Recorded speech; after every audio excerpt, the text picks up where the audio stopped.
how's it going, everyone? Saintsfan back again with another GTA 5 Q&A, and wasting no time, hopping right into it. The first question from Liam: do you think the Sea Breeze or the Cyclone will be released tomorrow with the Transform races? So one thing I've said over the last few weeks is that it makes sense if they release the Cyclone, the new supercar, with the Transform races. Now, I know the Transform races aren't specifically for supercars or really cars in general. It's basically for everything, but it just makes more sense to me that they released a car with the races because they somewhat go hand in hand.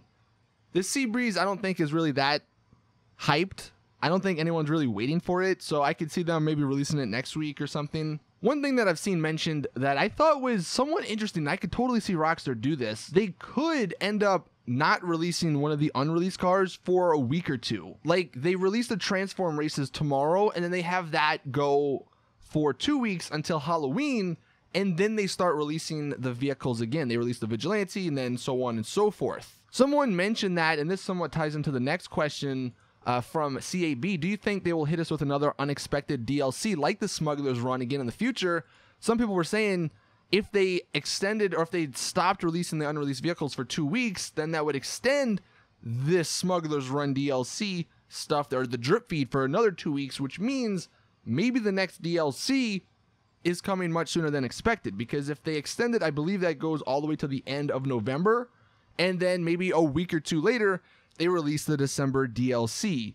Answering the unexpected DLC question, though, I think what Rockstar are doing now, just because it limits the downtime in GTA Online, they are making these drip feeding periods last super long, so they basically run into the next DLC.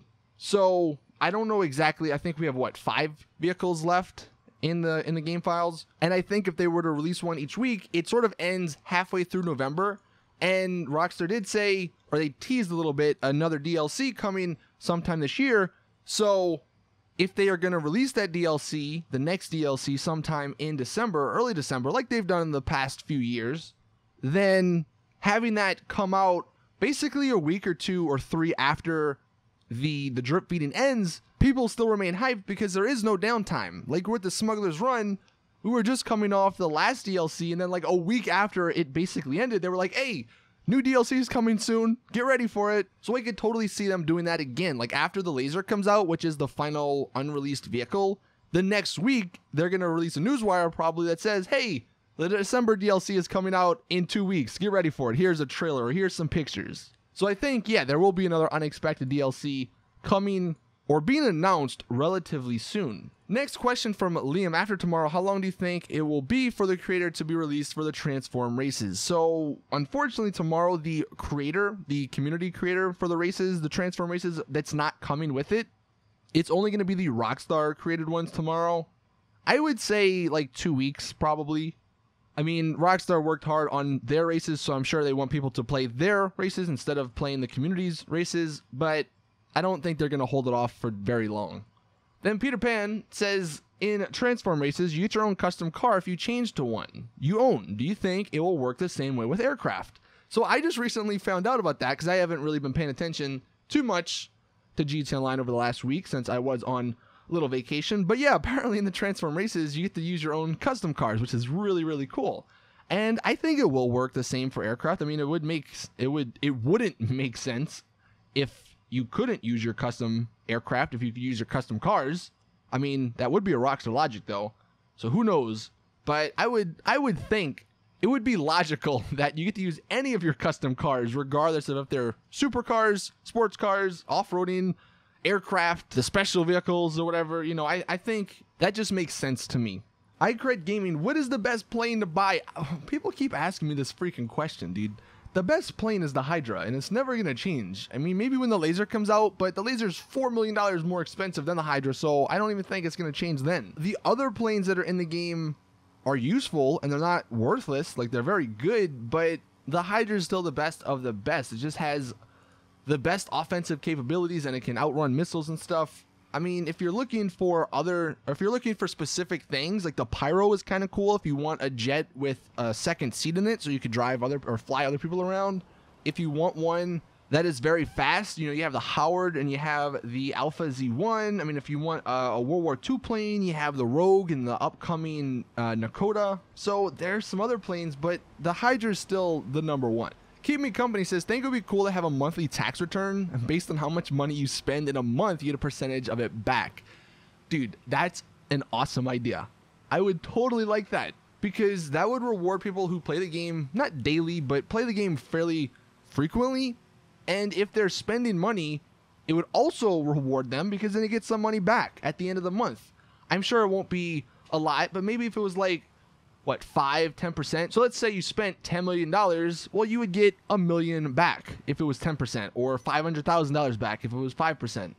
That just sounds cool. And it's not like that would completely make it unfair to people or completely ruin the game. That just isn't a little incentive for people, for daily players, to buy stuff, one, and then to keep playing. So yeah, I love that idea. Will Rockstar implement it? That seems to be a common thing. I love that idea, but will Rockstar implement it? I don't know. But that's just the truth of the matter. Rockstar, I don't think, are going to do anything like that. But that does sound awesome. And then the final question from Mora Waki. What do you do to keep from getting bored in GTA Online when you're not making videos? So people have always asked me this. What do I do, you know, when I'm not making videos? How do you not get bored of the game? Here's the thing. GTA, to me, I'll get on just to drive around. Normally, that'll be in a solo public lobby or a private lobby, so I don't have to deal with anyone. Sometimes, though, I will just fly around or drive around in a public lobby and see if anyone's, like, griefing. And if they're griefing me or they're trying to grief me, then I'll, you know, defend myself and have a little fight there, which is always fun. If I see them going after, like, other people that are maybe doing missions, or defenseless people that are not paying attention, then I'll go help them out. That's always fun, like, especially at my level and the fact that I have everything bought in the game. You have to sort of make your own fun, and I think it is kind of fun to help people that are maybe lower level and they're getting picked on. I hate griefers in GTA, so if I can do anything to stop them, then I will do that. But really, mostly it's me flying around or driving around in a car or my new airplanes or the oppressor, and just seeing what happens. You know, if nothing happens, then I'm just driving around, you know, enjoying, relaxing in the game. If something does happen, if someone comes in with a Hydra, then I'll bust out my oppressor, or I'll bust out homing missiles or the explosive sniper and take them down.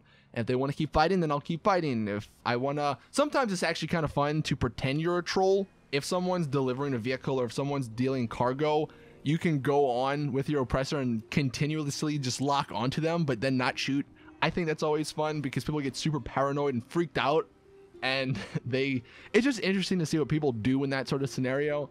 But yeah, those are some things that I do. Let me know in the comment section, because that'll be the question of the day. What do you do in GTA Online to keep yourself from getting bored? Anyway, that is it with the questions. Thank you all for watching. Thank you all for submitting these questions. Please drop the video a like if you did enjoy, subscribe for more awesome GTA content, and as always, I will see you guys in the next one.